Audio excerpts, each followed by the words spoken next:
Hello my friends, I am in Toro, the town that gives its name to the denomination of origin Toro. Toro means bull in Spanish, and there is no better name to describe the wines made in this area. They're powerful, strong, they're bulls.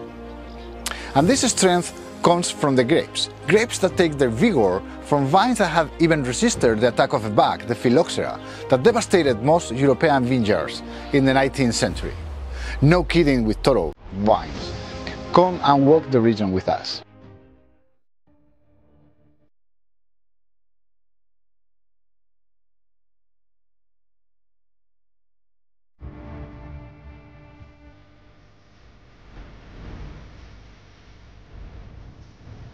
Toro is a Spanish protected denomination of origin for wines in the province of Zamora, in the northwest of Castile and Leon, Spain.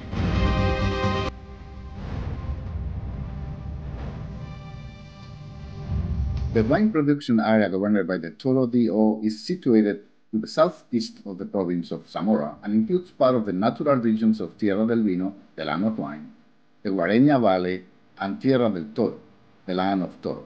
The town of Toro, a spectacular medieval city, is the capital of the kingdom.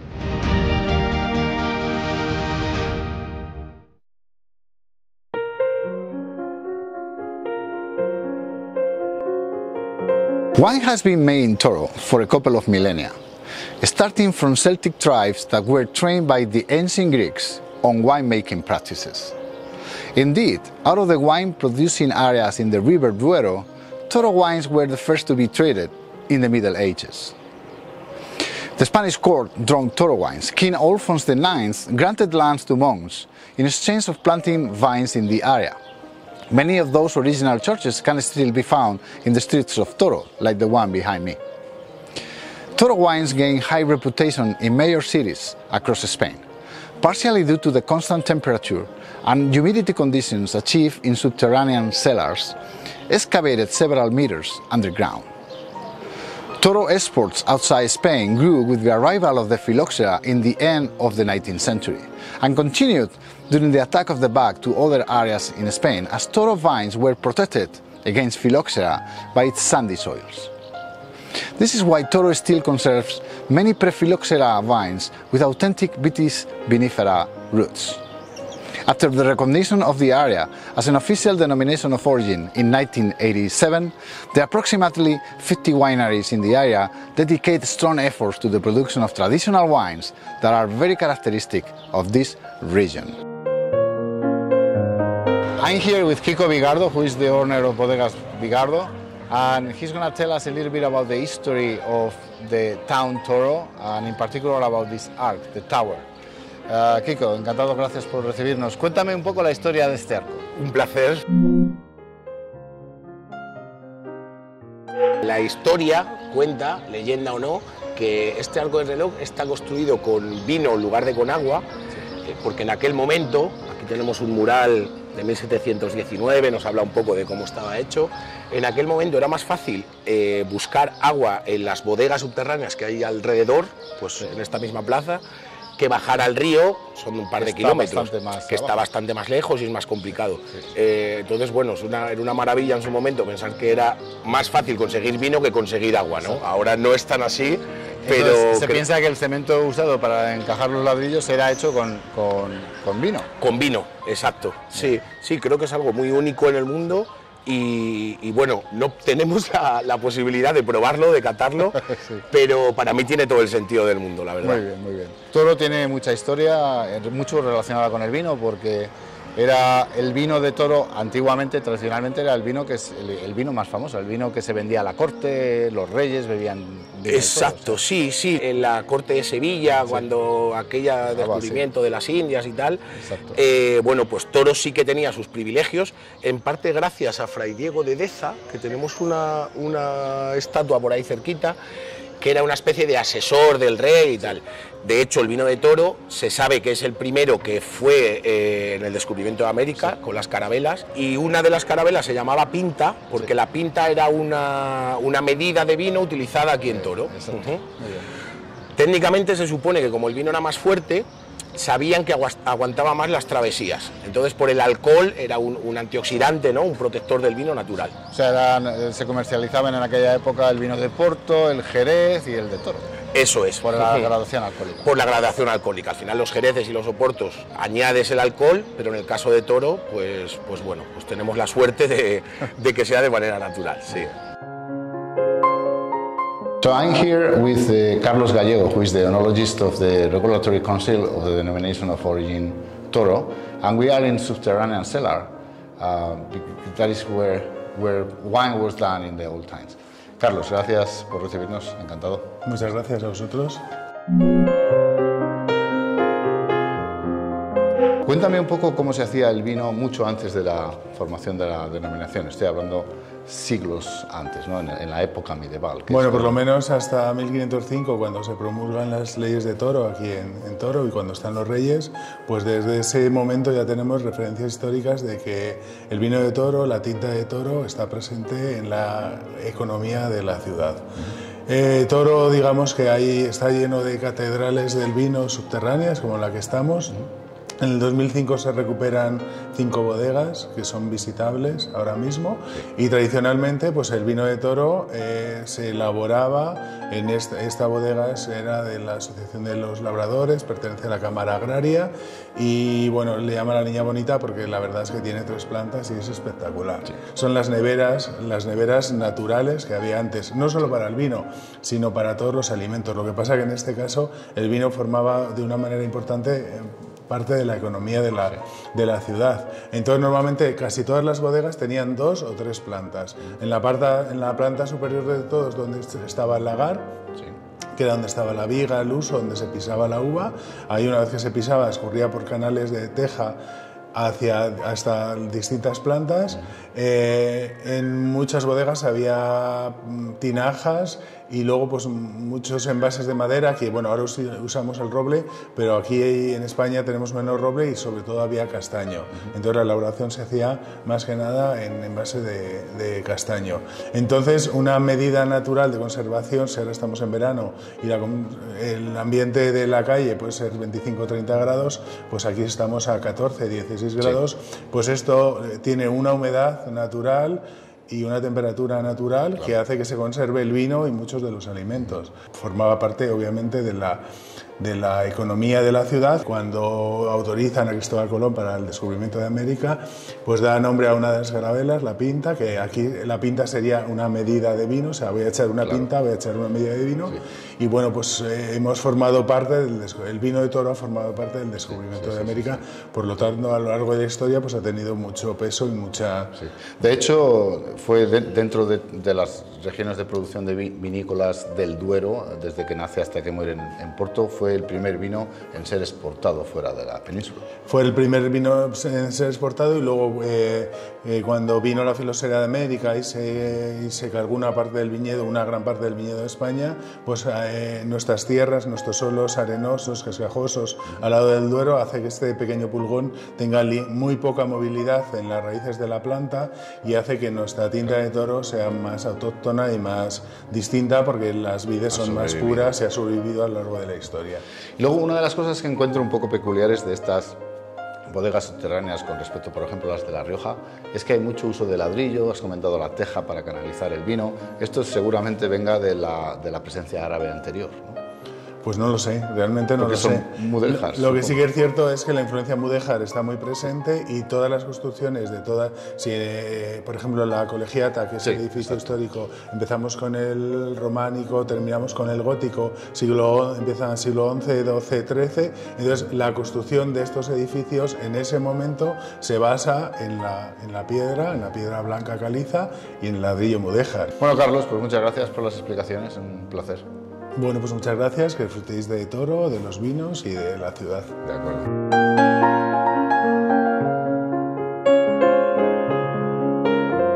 I'm here with Felipe Nalda, who is the president of the Regulatory Council of the Denomination of Origin Toro. Felipe, gracias por recibirnos. Un placer. Gracias a vosotros. Bueno, Carlos nos ha explicado un poco la historia pasada, ¿no? Aquí tenéis milenios de historia, cómo se hacía el vino antes en bodegas subterráneas. Me gustaría comentar contigo pues, un poco desde la formación de la denominación de origen, cuando se asociaron varios productores aquí para poner todo un poco de manera oficial. ¿Me puedes contar? La denominación, además estamos en un año de celebración, ya es su 35 aniversario, sí.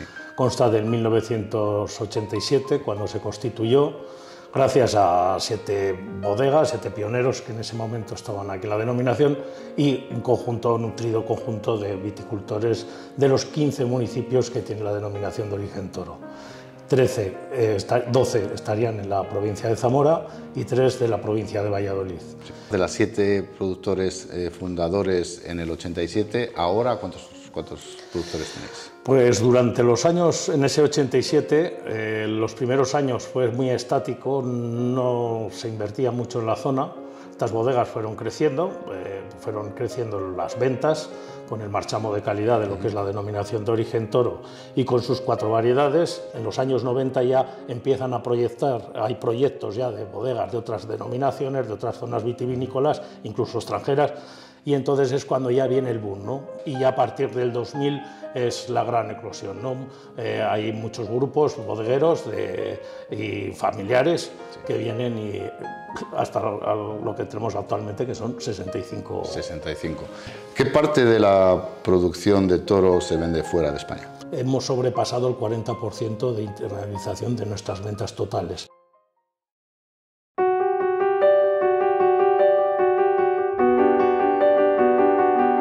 Está claro que aquí la tinta de toro, el tempranillo, es la uva reina.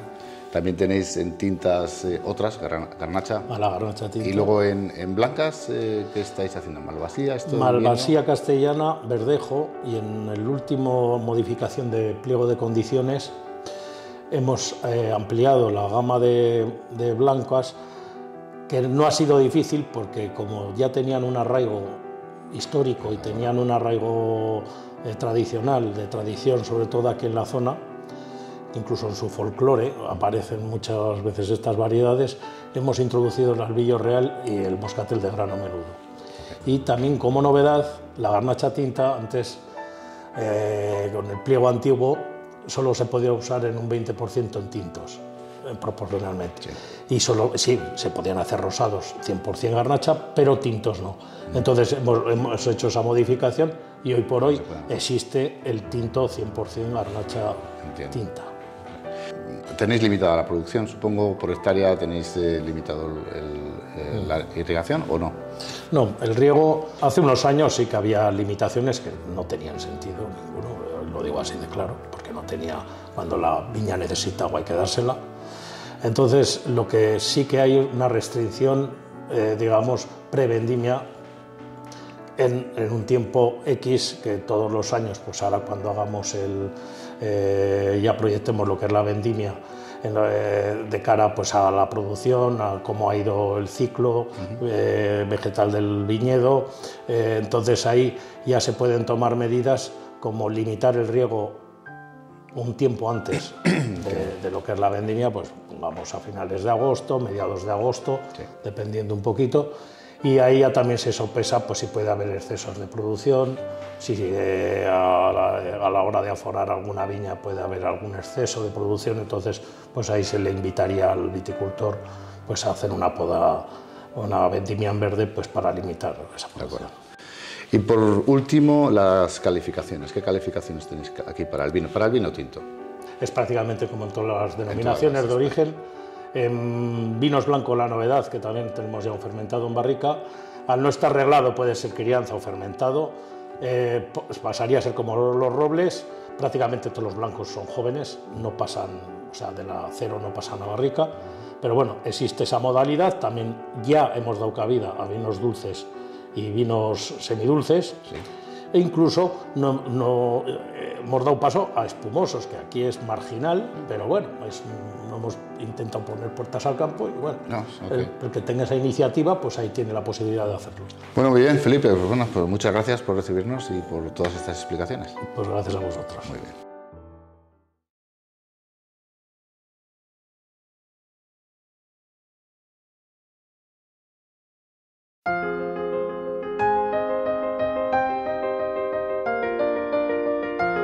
In this section, we will discuss the climate and the geology of the denomination of origin Toro, as they relate to grape growing in this region.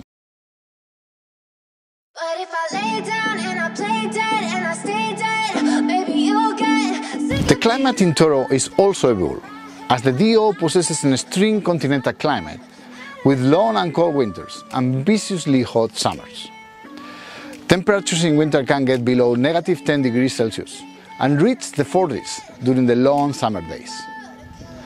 However, the high altitudes for 600 to 800 meters above sea level provide a high diurnal range, with temperatures dropping substantially overnight during the hot summer, helping prolong the ripening of the grapes and achieve consistency and structure during the large number of sunlight hours during the season.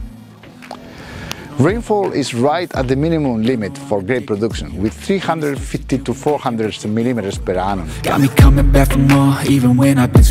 Bueno, el clima de Toro hoy puede ser un buen ejemplo de ello. Es muy extremo, no es un desierto, pero no estamos tan lejos, porque aquí caen aproximadamente al año 300 litros de precipitaciones, de lluvia, que es muy poquito, y tenemos más de 3.000 horas de sol al año, lo que es mucho también. Esto obviamente tiene sus pros y sus contras. Es verdad que de cara a las enfermedades del viñedo es una auténtica maravilla, porque aquí apenas sin hacer nada, casi todo el cultivo es ecológico, básicamente. Otra cosa es que sea certificado o no. Pero sí que, igual que las producciones de la viña suelen ser más bajas que en otras zonas alrededor, ¿no? Quizás Duero arriba, por ejemplo, pero sí que tenemos la suerte de tener la variedad tinta de Toro también, que yo defiendo que no es tempranillo, podemos discutirlo el tiempo que quieras, eso ya veremos. Al final está muy adaptada desde hace muchos años a este clima, a este terruño, a este terroir, podemos llamarlo como queramos, y eso hace que se desarrolle muy bien, que sea relativamente fácil, cuando en otras zonas, en otras regiones, tienen muchos problemas de heladas, pues eso, de tener demasiada humedad, que al final son enfermedades. Aquí en Toro somos muy privilegiados de tener este clima y esta variedad que al final nos aseguran un montón de cosechas buenas. So I'm here with Manolo Fariña, who is the owner of Bodegas Fariña. Manolo, encantado de estar contigo, gracias por recibirme. Muchas gracias, igualmente. ¿Cómo describes el clima de aquí? El clima es continental extremo. Nos asamos en verano y nos congelamos en invierno. Pero yo creo que desde el punto de vista de viticultura, yo creo que algo que no se resalta suficientemente es que el cambio, el salto térmico que hay en el momento de la maduración, Eso es importantísimo. El salto térmico entre el día y la noche. Día a la noche. Exacto, baja mucho la temperatura. Contraer durante la noche, expandir durante el sol, contrae, extrae, todo eso es una forma de que todo lo que existe en la reserva de la hoja pueda circular y entrar más, sobre todo en materia aromática. Y le da más concentración a la uva. Claro, porque claro. mantiene la maduración un poco más larga. Claro. Y eso se consigue por la altura, ¿verdad? Porque estamos a cierta altura. Aquí estamos 750 metros, En general. en lo mínimo. Sí. En lo mínimo. Claro, eso es lo que hace que las noches bajen mucho. Claro. Hasta 20 o 30 grados de diferencia entre el día y la noche. Pues podemos estar durante el día 35 o 38 grados y a la tarde puedes estar con 18, 15, 14. No te tienes que poner algo porque hace frío, claro. I know you told your friend you're not okay. And tell me what Toro's landscape is an alternation of rolling hills and flat areas that organize around the pass of the river Duero through the region. Sand dominates the soil, conferring the vines with a particular environment for grape growing and protecting it against the attack of phylloxera. But not only sand is found in Toro terrains. Indeed, the soils are a sedimentary mix of sand, clays and limestone, producing a dark lime varying topsoil with fine and coarse sands, and many times rolling stones as big as the one I'm holding in my hands right now. My brain, all of a sudden I don't look at anything the same way. Gotta build up of my thoughts sitting in and out. Luego la geología, la geografía o orografía si quieres, bueno, esto es un poco diferente porque lo veo bastante ondulado, pero esto es, de la zona Toro es una planicie, ¿no? Son bancadas alrededor del río de diferentes alturas, pero bastante plano, no hay mucho... No hay demasiado desnivel, no, sí que, bueno, obviamente la cara norte y la cara sur sí que afecta al tener tanto sol, pues hay, en algunos momentos buscamos que haya menos sol. La orografía, esto podría ser un buen ejemplo de la orografía, son pendientes no muy grandes, al final el Duero es el eje vertebrador, es quien manda, y en cuanto al suelo sí que hay diferencias en la parte más norte, de Toro hacia arriba, hacia Valladolid, Morales de Toro, más arcillosa, y esta parte donde estamos, ahora estamos en Valdefinjas, y aquí el suelo es más profundo, más arenoso, encontramos piedras, estos cascajos se encuentran bastante bien, aquí la arcilla, la gracia es que está a 3 metros, 3 metros 4, 2 metros depende, y eso lo que hace es que la poca agua que cae la retiene muy bien. Hi, I'm in San Román, in the denomination of origin Toro, in the province of Valladolid, with Catalina Madra, who is the commercial director of Bodegas Elías Morra. Hola Catalina, gracias por recibirme, ¿cómo estás? Hola, buenos días, muy bien.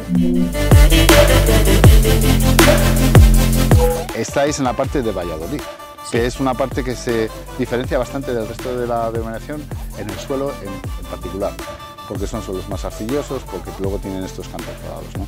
Sí. Estamos viendo además piedras que no son cualquier cosa. No, sí. ¿Me puedes contar un poco del suelo? Sí, claro. Pues lo que has dicho, estamos en San Román de Ornija, es un pueblo que pertenece a la denominación de origen Toro, pero estamos dentro de la provincia de Valladolid. A nosotros nos encanta esa comarca, esa zona, por lo que has dicho antes, por esa mezcla de suelos de Zamora y suelos de Valladolid. Y de hecho para nosotros lo más importante es tenerlos bien clasificados, bien ubicados, porque luego así hacemos nuestros vinos. Cada vino es diferente viñedo y es diferente parcela. Entonces aquí tenemos dos ríos, tenemos el río Ornija y el río Duero, que se ve ahí al fondo. En el valle. Los viñedos están algunos más cerca de los ríos, otros en el valle del río Duero, otros aquí del lado de Valladolid. Son viñedos de entre 30 años y casi 100 años, y lo que tienen es mucho canto rodado, que eso ya se puede ver, arcilla, pero también hay una mezcla de arcilla con caliza, y eso es muy importante aquí.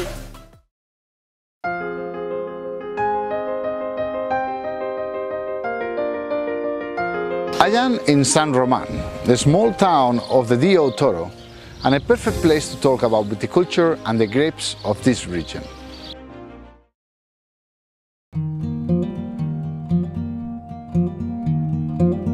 When the phylloxera devastated the vineyards of the whole European continent, Many of Toro's vines survived the attack.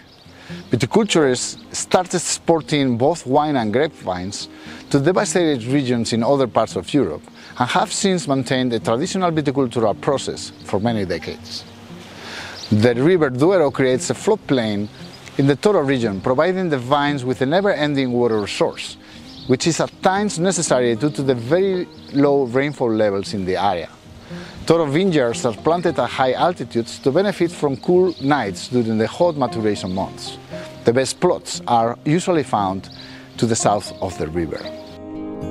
En viticultura, estos son viñedos en vaso, por supuesto vendimia manual, porque no hay otra. De otra manera, y luego bastante tradicional, supongo, ¿no?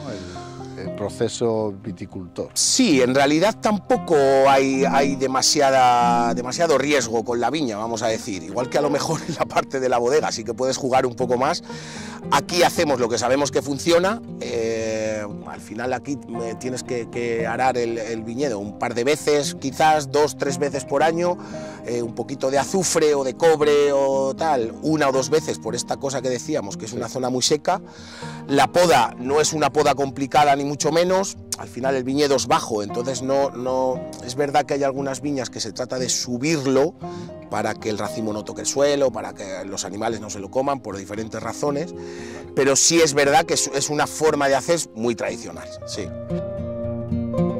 Aquí no llueve mucho, estamos a mucha altura, veis que estamos con ese aire que aquí nos acompaña casi todo el año, porque eso es una meseta, estamos a altura, pero es todo plano, entonces eso todo hace que el viñedo sea muy sano y no hace falta tratamientos, está todo muy bien controlado. La lluvia que tenemos es lo suficiente para mantener el viñedo bien.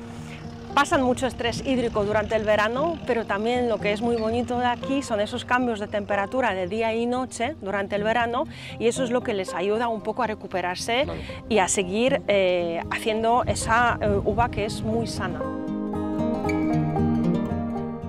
Hay muchos viñedos, bueno, una buena parte de concentración de viñedos prefiloxéricos que no se encuentran en el resto de... Prefiloxéricos, y lo que se plantó después, porque se arrancó viñedo para la mecanización y tal, se plantó como estaban, con pie franco. Pie franco, que simplemente es la vara, Vitis vinifera. Que lo que hacía cada viticultor, eso sí, tenía mucho cuidado, hacía su selección clonal, claro, porque sabía qué viñedo era el que producía la uva de mejor calidad. Claro. Entonces, antes de la vendimia, decían, vamos a amoñar las cepas para luego saber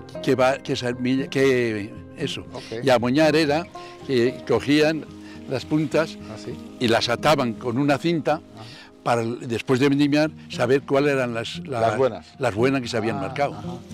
Porque habían cuidado. Y luego salían los sarmientos de ahí. Y luego salían los sarmientos de ahí y era con lo que plantaban. Los plantaban. Y los plantaban, cuando se dice pie franco, es que simplemente plantaban el sarmiento de Vitis vinifera. Claro. No le hacían un injerto. No. Lo que hacían es una zanja y tiraban el sarmiento en el suelo y lo doblaban. Sí. Y algunas veces esto se rompía un poco y era muy bueno para que emita raíces, porque al romperse y querer cicatrizar lo que hace emite raíces y prendía muy bien. Es casi ecológico de forma natural, claro, porque con este sol excepcionalmente hay otra enfermedad que sea el oidio, y el oidio ya todo el mundo sabe en qué momentos tienen que hacer primero que es todo preventivo, tratamiento, cuando la uva está como guisante el segundo, y cuando empieza a enverar el tercero. Y ya está. Y ya está. Y porque la presión de enfermedad es la que dices, el oidium, que es un poquito lo que más presente, porque siempre es endémica, ¿no? Claro, excepcionalmente es mildiu. Y ahora la verdad que ha habido ciertos avances y la gente tiene como un poco de preparación para poder tratar contra mildiu. Pero normalmente, el año que había mildiu... La vendimia manual, aquí no se puede hacer de no manera, se puede, Y muy importante es la poda. Poda de invierno y luego hacéis la poda en verde. La poda en verde. Es ahora, ¿no? La poda en verde, ahora mismo. Muchas veces no hacerla ahora y se hace nada más brotar. Y entonces cuando brota, si tú has dejado 5 pulgares, lo que haces inmediatamente es todos los brotes que no han salido de esos 5 pulgares quita, que es la mayoría de estos así.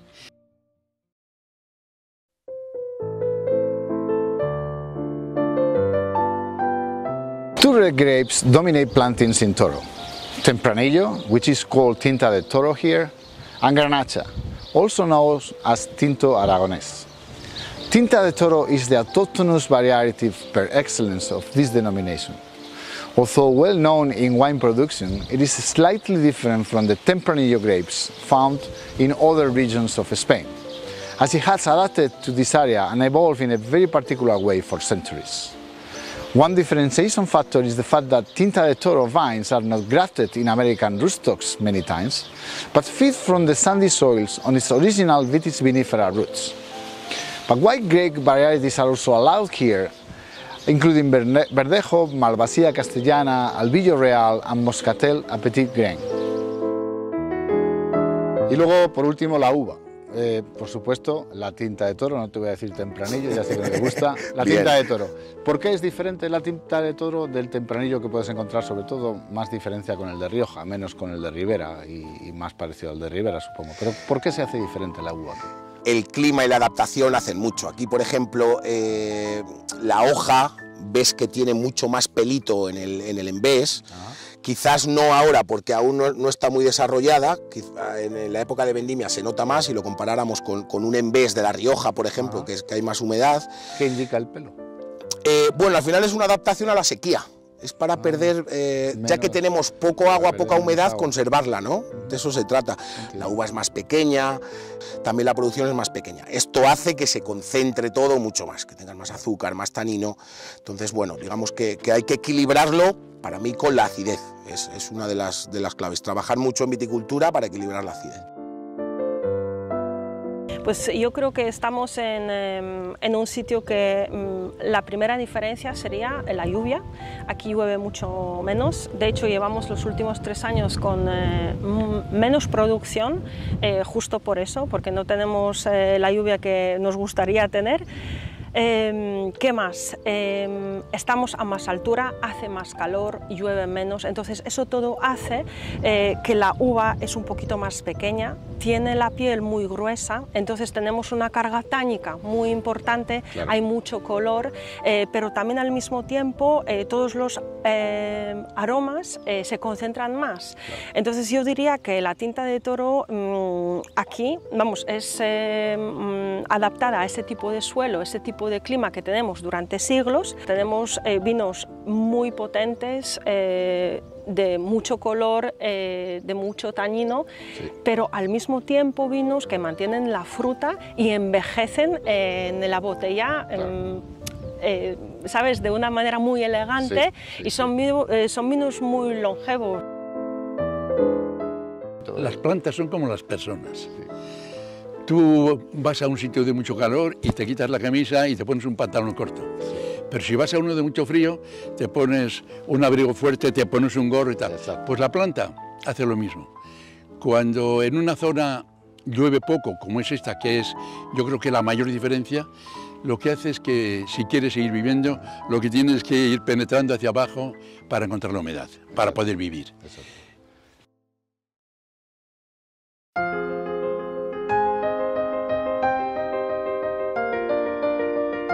This is a really beautiful view of the River Duero, and I'm in Toro again.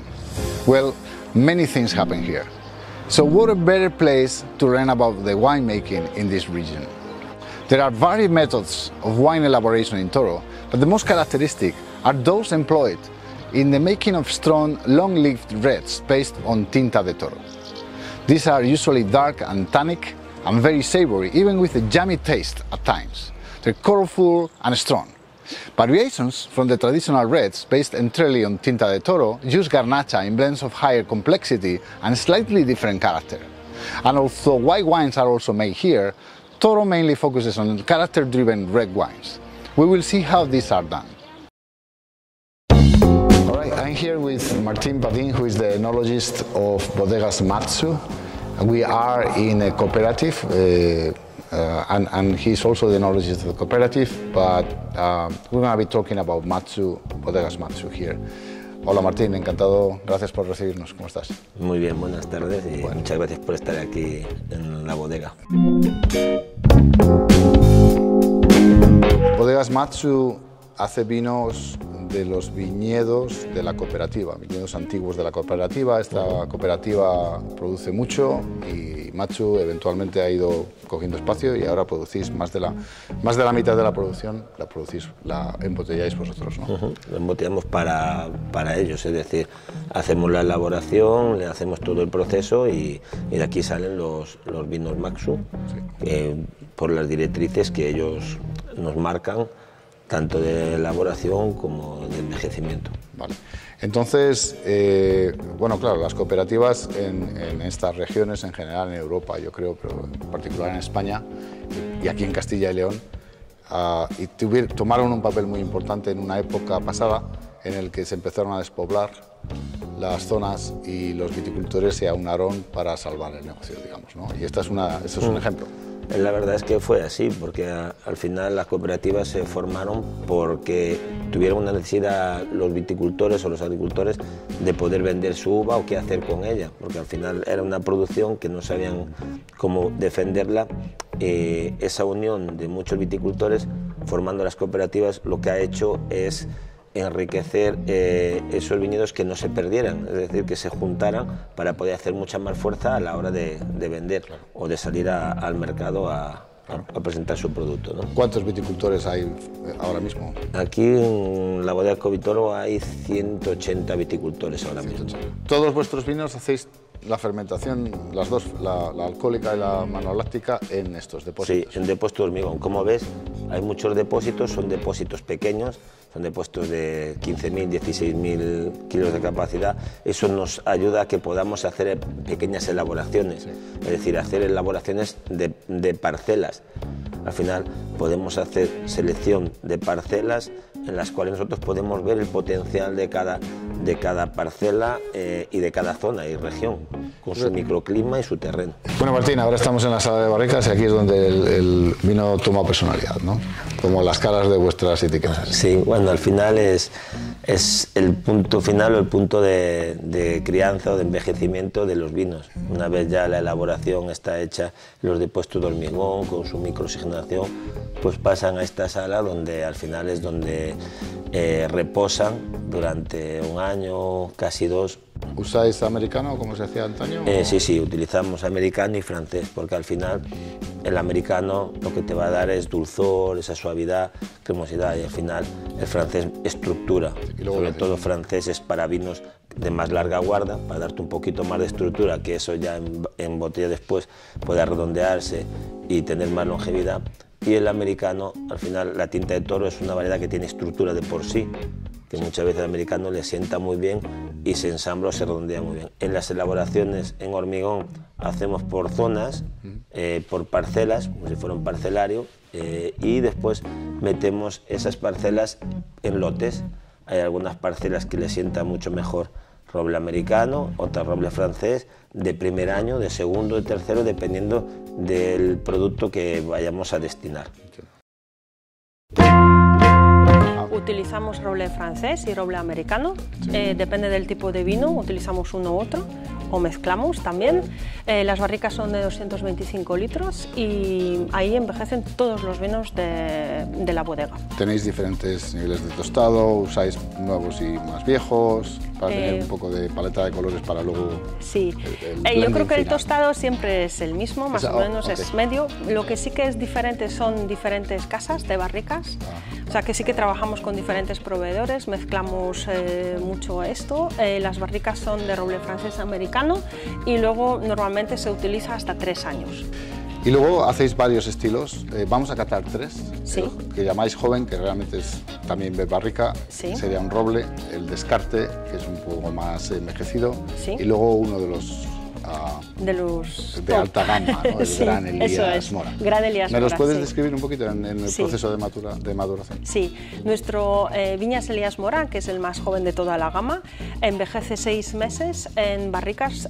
Para este tipo de vino nosotros utilizamos roble americano, que nos parece que con esa fruta roja que tiene el vino, el roble americano sí que le complementa fenomenal. Además va a estar solo 6 meses en contacto y es Eso más es. agresivo aromáticamente, entonces Eso tampoco es. le va a poder, ¿no? Al Que es resto. suficiente. Si es un vino, luego que también, aparte de 6 meses en barrica, le damos unos 10 meses en botella, porque no nos podemos olvidar que trabajamos con tinta de toro, que es una variedad que sí que es muy potente y lo que necesita es domarse un poquito, redondear el tañino, y para eso necesita ese tiempo en botella. Por eso aquí en la bodega nos gusta que el vino llegue al consumidor ya listo para beber. ¿Y el descarte? El descarte es un vino que viene de estos viñedos que tienen más orientación norte, solo para recordarlo, son viñedos muy especiales, de ahí sale una producción de unos 11.000 botellas más o menos, no más. Este vino pasa 12 meses en barricas francesas y luego normalmente entre 2 años, 2 años y medio en botella.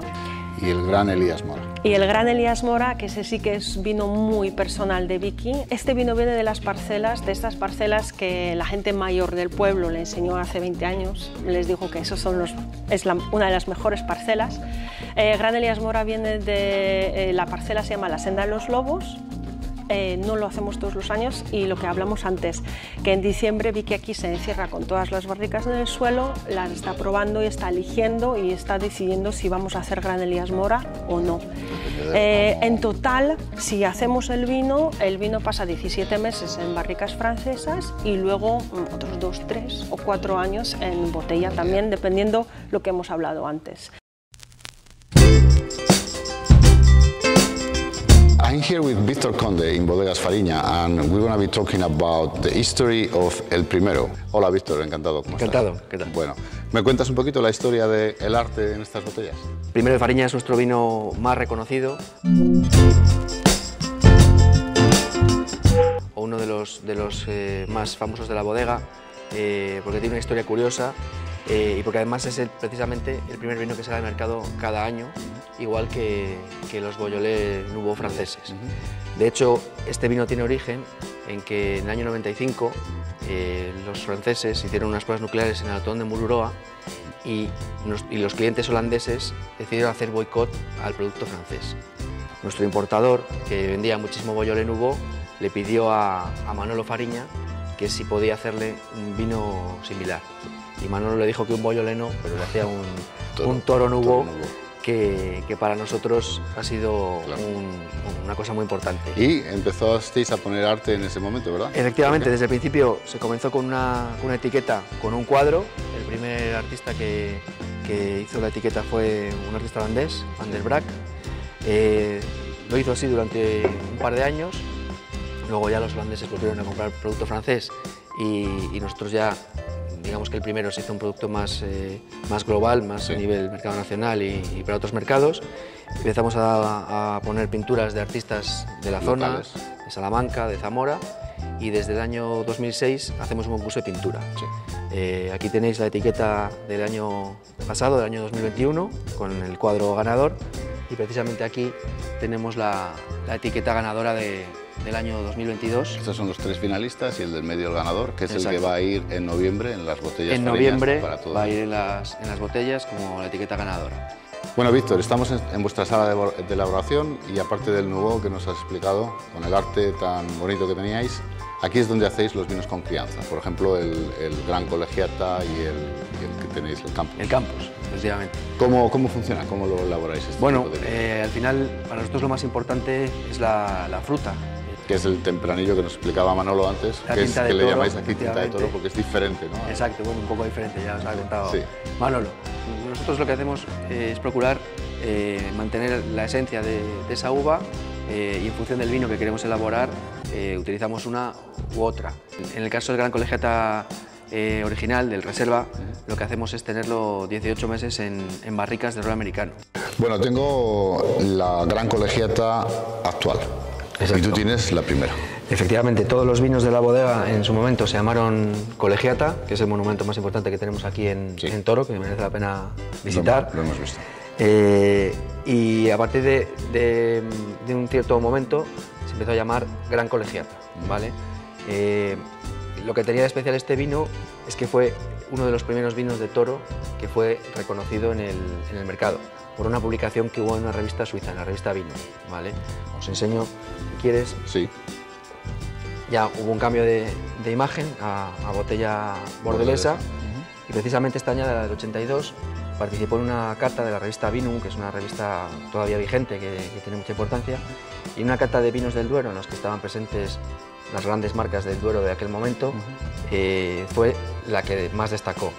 Y a partir, digamos, que despegamos nosotros y con nosotros un poco también la denominación de origen. ¿Te habéis vuelto a la botella? Hemos vuelto a la botella Borgoña, un poco como homenaje, le llamamos Gran Colegiata original por ese origen. En aquel momento se elaboró un vino pues quizá un poco de estilo más riojano, que era lo que en aquel momento tenía éxito en España, y ahora digamos que es un reserva del siglo XXI. Ya esto lo elaboraba Manolo padre y digamos que esto ya es un estilo más de Manu Fariña hijo. Y luego el Campus es nuestra selección especial de viñas viejas, ya distinto viñedo. El original viene de viñedos de más de 70 años, el Campus son viñedos realmente muy viejos, algunos prefiloxéricos. Prefiloxéricos, que es como el que hemos visto. Efectivamente, plantados entre mediados del siglo XIX y mediados del siglo XX. Y ya con este vino lo que hacemos es tenerle únicamente 15 meses en barricas de roble francés y roble americano. En este vino buscamos más mostrar el potencial de la tinta de Toro, haciendo un vino con un poquito más de estructura.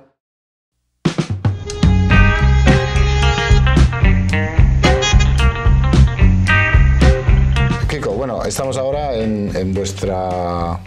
La tasting room o algo así, ¿no? En nuestra sede social. Sí. Quiero que me expliques un poco cómo elaboráis el vino a partir de las uvas que me has explicado en el viñedo. Ajá. Bueno, la verdad es que la forma de elaboración es muy artesanal. Es verdad que yo tengo mi formación técnica, pero bueno, creo que al final tiramos mucho de la parte de los abuelos y en todos los vinos somos unos defensores absolutos e innegociables de la tinta de Toro y la forma de hacer al final es muy de intervencionismo mínimo. A mí me gusta decir que mis vinos son lógicos. Ahora hay todo una paleta de colores, de biológico, biodinámico, tal. Bueno, aquí por suerte, gracias al clima que tenemos tan seco, es muy fácil intervenir poco en el vino y además de eso, es cierto que la tinta de Toro tiene potencial de todo, incluso de la acidez. Entonces tus vinos quieren expresar la fuerza del toro de Toro. Eso es, al final un vino de Toro, aunque yo trato que mis vinos sean más bebibles, que es algo que queremos todos, ¿no? Recuerdo que al principio pensaban que mi alrededor, que bebían cerveza más que vino, bueno, pues que se acercaran un poco al mundo del vino, ¿no? Es verdad que en general son vinos con un alcohol más moderado, estamos hablando de 3,5, 14, con una acidez que equilibra mucho el trago, el vino, y bueno, es verdad que el estilo es moderno, porque a mí me gusta particularmente un estilo moderno, entonces es más fácil hacer un vino que a ti te gusta, ¿no? Sin renunciar a la raza de Toro. Al final, algo que se llama Toro, casi pues, estás obligado a que tenga fuerza, ¿no? Y es un vino tinto. Al final, hacer vino creo que es leer la viña. Y si tú conoces la viña y sabes cómo reacciona la viña en según qué cosechas y según qué circunstancias, eso se trata de transmitir todo lo posible lo que tienes en la viña. Parece fácil. No que tienen cierto envejecimiento en barrica que a lo mejor me lo explicas en la sala de barricas en la bodega. Bueno, Kiko, ahora sí que estamos preparados, ¿no? No solo para que me cuentes cómo hacer los vinos, cómo envejeces los vinos o los maduras, sino para que me los enseñes desde la barrica. ¿Cómo los haces los diferentes que tienes? Bueno, partimos de la base de que para mí la barrica no es lo más importante, pero sí que utilizo barrica en todos mis vinos. ¿De qué roble? Básicamente es francés, el 98-99%, bueno, puede haber algún americano. Al final piensa que utilizar barricas, o yo lo pienso un poco así, lo enfoco así, es como buscar colores. Tú traes diferentes vinos de diferentes zonas, de las diferentes parcelas, que metes en diferentes barricas, o sea, son más variables, y esto hace que se vaya acercando más un tipo de barrica, más tostada, menos tostada, no sé, pues de una tonelería u otra, que se vaya pareciendo más al vino que tú buscas o que tú quieres hacer, ¿no?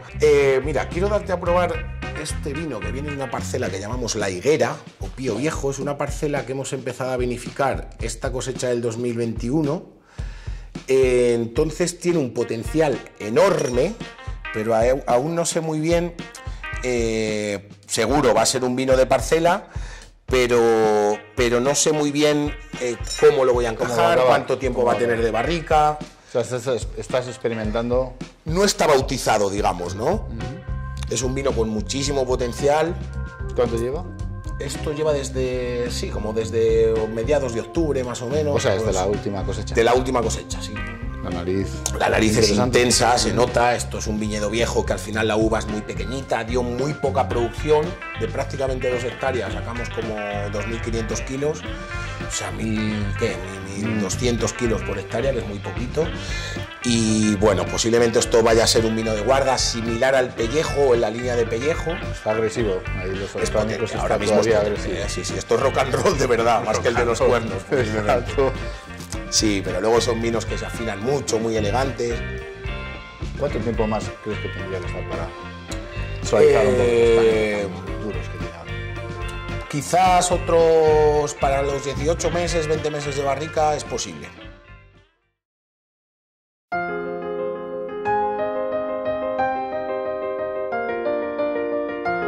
Toro wines have always been characterized by the enormous power and personality of the Tinta de Toro grape. Let's taste some of these wines in the house of the winemakers while we ask them about their characteristics. Food is equally unique in Zamora and extremely varied. We will also try very characteristic dishes of the area, and we will do it together with the Toro wine, of course.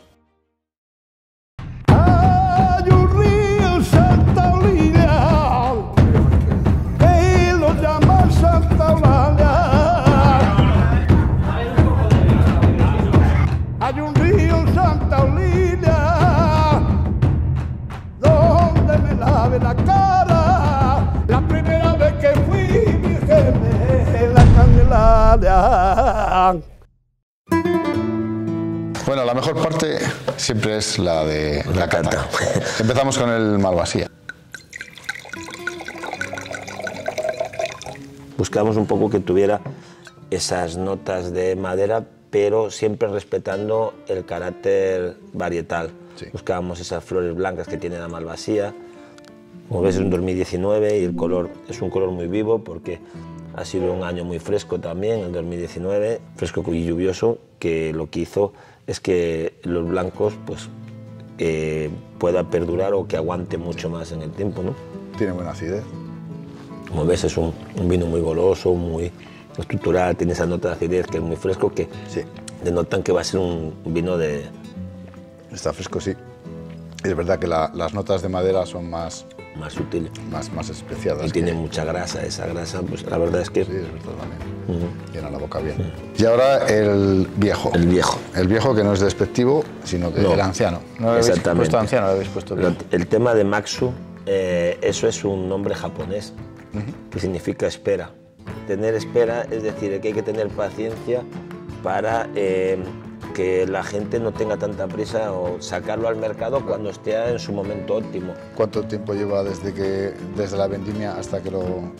Hasta que lo embotellamos? 18 meses en barrica. ¿Y luego? Y luego está otro año en botella.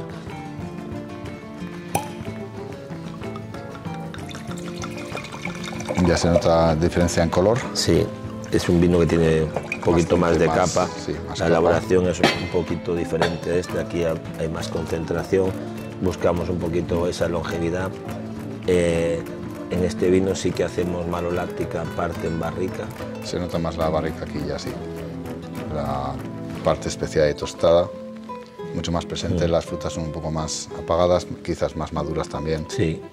En boca vemos que es un vino que tiene mucha más estructura, más cuerpo, y se ve que es un vino que ese tanino, aunque es un tanino dulce, ese tanino le queda mucho por viajar o por donde hace. Y tiene buena acidez, o sea, sí, no es un vino ácido en sí, pero tiene pero buena tiene acidez. esa frescura que te da Que va a salivar hacer- con ganas de tomar más o más apetecible. Que al final esa la uva, el terruño que tenemos aquí y el clima hace que estos vinos tengan esa peculiaridad en general, no de esta bodega solo, sino de las demás bodegas que están en la zona de Toro. Muy bien, pues muchas gracias Martín por la cata A y por vosotros enseñarnos la por bodega. venir y aquí y poder llevar nuestros vinos a todos los rincones encantadísimo. del mundo. Muchas gracias.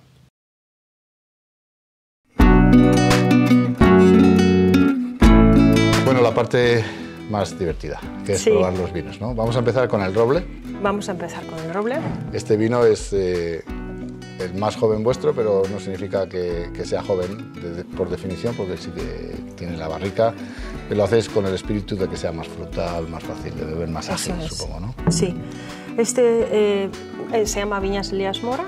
Es el vino, ¿te acuerdas de estos viñedos que estaban delante de la bodega, cerca de los ríos? Pues son viñedos estos de 35, 40 años que utilizamos para este vino. Este para nosotros es lo que tú has dicho. Este vino es fruta pura. Fruta roja. Sí, se nota aromático en ahí bastante Sí. y mucha fruta, es verdad, Mucha porque sí fruta. que noto un poco la madera, pero está muy escondida. Muy integrada, sí. Te envuelve Pero la boca muy bien. Llena la boca muy bien y Sí. tiene buena acidez. ¿eh? Sí, Que muchas veces piensas el tempranillo como que le falta acidez porque no le metéis ninguna otra uva para balancear. no, es todo. Este pinta tiene de- bastante, de hecho todavía me está Sí. salivando mucha acidez y Sí, muy fresco, muy afrutado, Sí. así. Mucha fruta roja. Y tiene ese toque dulzón de la barrica americana también, Sí, es que verdad. va bien con ese estilo de vino.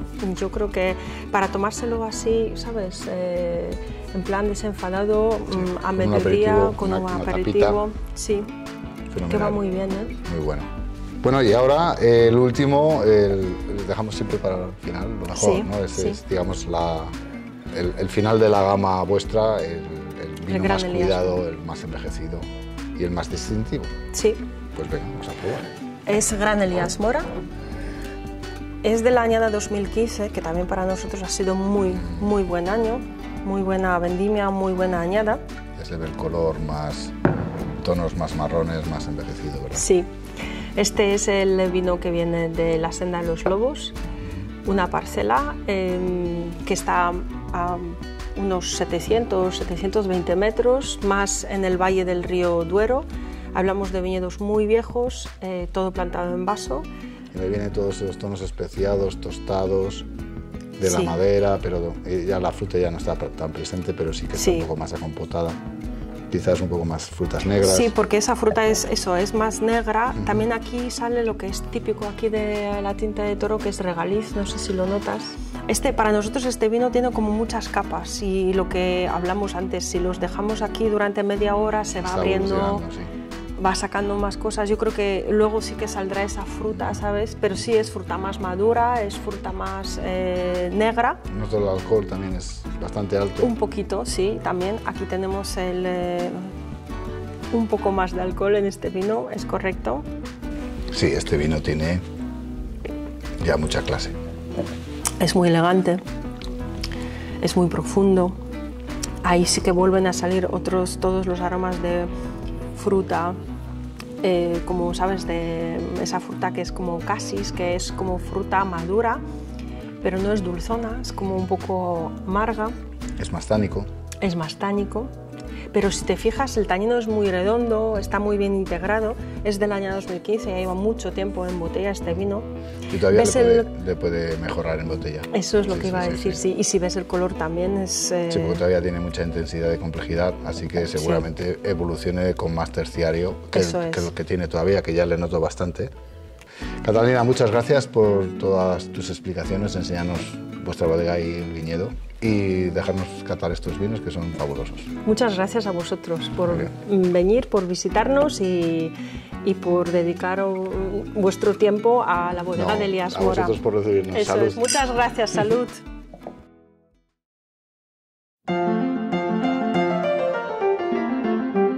Bueno, Víctor, vamos a empezar a probar vuestros vinos. Empezamos con el Nubo.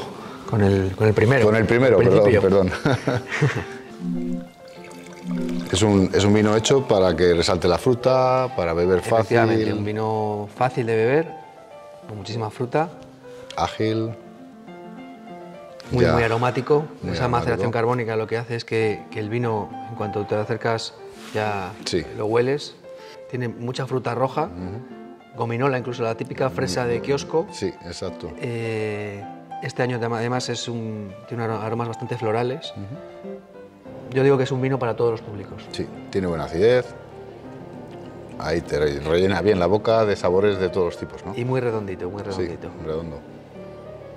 Muy bien, para tomar de aperitivo antes de comer, sí, este es un vino sol casi, ¿no? Exacto, un vino que aquí decimos que es para tapear. Bueno, ahora el original, ese tengo ganas de probarlo, porque este es el que cambió un poco la denominación, no solo vuestra... Bueno, sí, al final es un vino que fue el origen de todo un poco, sobre todo de nosotros. A ver. Es un vino que queremos que tenga aromas frutales, que tenga evidentemente la complejidad que le aporta un poco la barrica, esos aromas más a tostados. Sí, un poco especiado. A fruta más madura. Pero sí que está muy frutal todavía. Pero sobre todo muy frutal. Y como ves, es también muy agradable en boca, se notan todos esos matices de la barrica, pero se mantiene esa fruta que, como os he dicho ya muchas veces, es lo más importante de nuestros vinos, lo que más queremos que destaque. Y es un vino para beber, quiere decir que no es un vino que te cuesta, yo digo que es un reserva del siglo XXI, es un reserva para disfrutar, para beber y que te acabas la botella en cuanto te descuidas. Bueno, con el Nouveau empezamos el aperitivo y con este terminamos una buena... El postre. Sí, el postre. Muy bien, Víctor. Salud, gracias. Muchas gracias por enseñarnos vuestros vinos y la bodega. Un placer. Y encantados de haber visitado Bodegas Fariña.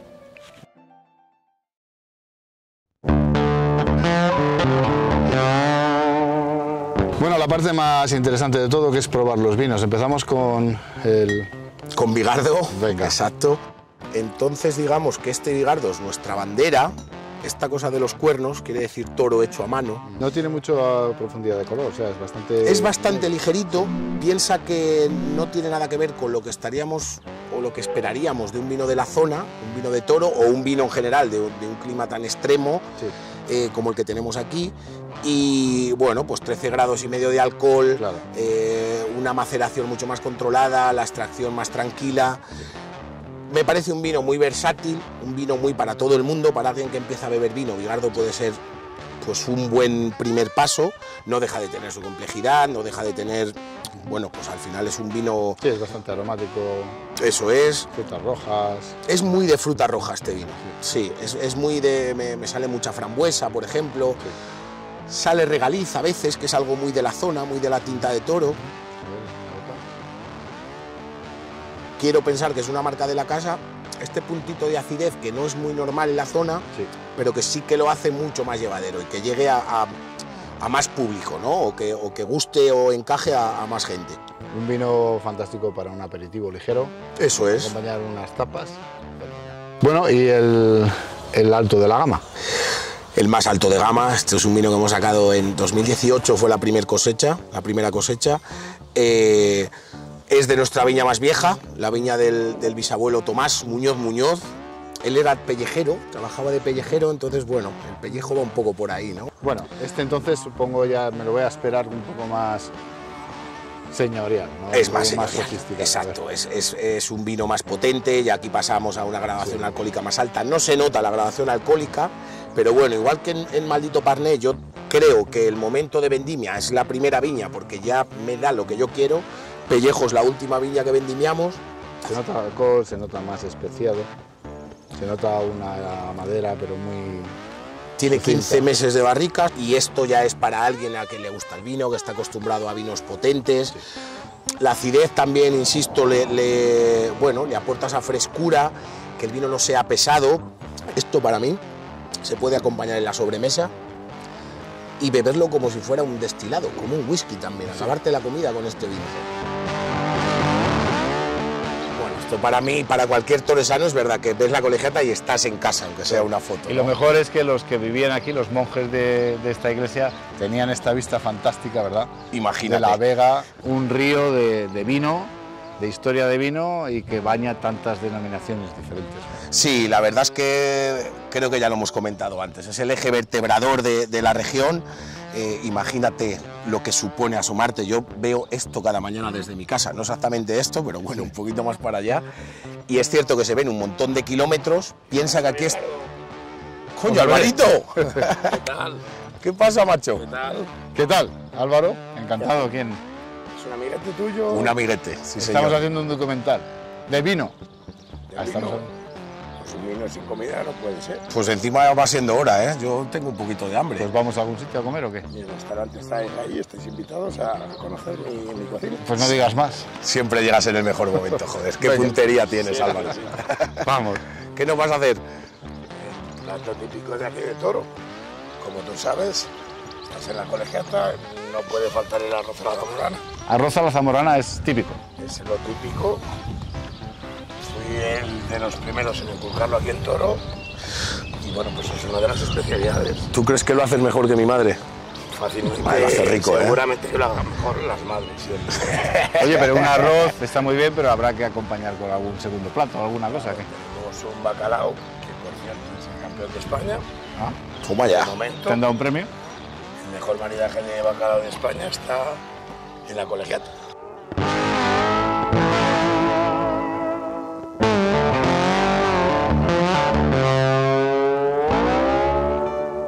Bueno, Álvaro, ya nos traes el arroz a la zamorana. Este es el antiguo plato estrella de los pobres, de hecho lo llamaban el arroz pobre.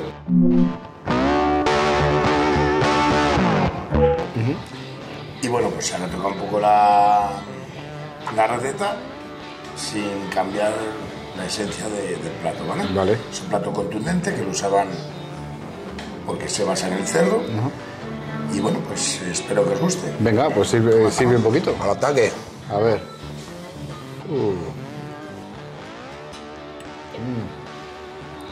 Está buenísimo. Este buenísimo. arroz acepta todo. Tiene Lo que- llamaban el arroz pobre porque antiguamente todas las sobras, las pocas que había en la nevera, pues iban para el arroz. Vais a continuar con el vigente campeón de España de bacalao. Bueno, pues a ver, a probarlo. No te voy a decir que no lo había probado nunca desde que te dieron el premio. Es verdad que no lo había probado. ¿Que este bacalao tiene premio? Ya no me extraña porque está que se deshace. Bueno, y para culminar, el plato estrella, no podéis ir al restaurante de la colegiata sin probar el rabo de toro.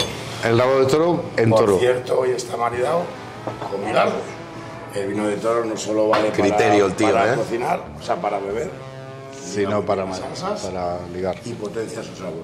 Muy bien, pues vamos a Un probar. plato estrella y espero que disfrutéis, ¿vale? Muy bien. Muchas gracias. A ver. Posiblemente es de las carnes más... Te echo un poquito. De las carnes más jugosas que hay, las de rabo de toro. Súper. Bueno, Vamos me brindando. despido de ti, Kiko, por toda esta jornada que nos has hecho disfrutar. Nos has enseñado no solo tu bodega y tus viñedos y tus vinos, sino Toro en sí y un poco la cultura de la zona. Es un Muchas placer gracias. para mí. Toro is definitively a region of character. Vines with character, wines with character, people with character. Characters that have been shaped by a very particular and extreme climate and a unique territory. It has been a really great experience to visit this area, meet its people, drink its wines and try its cuisine. A fantastic place.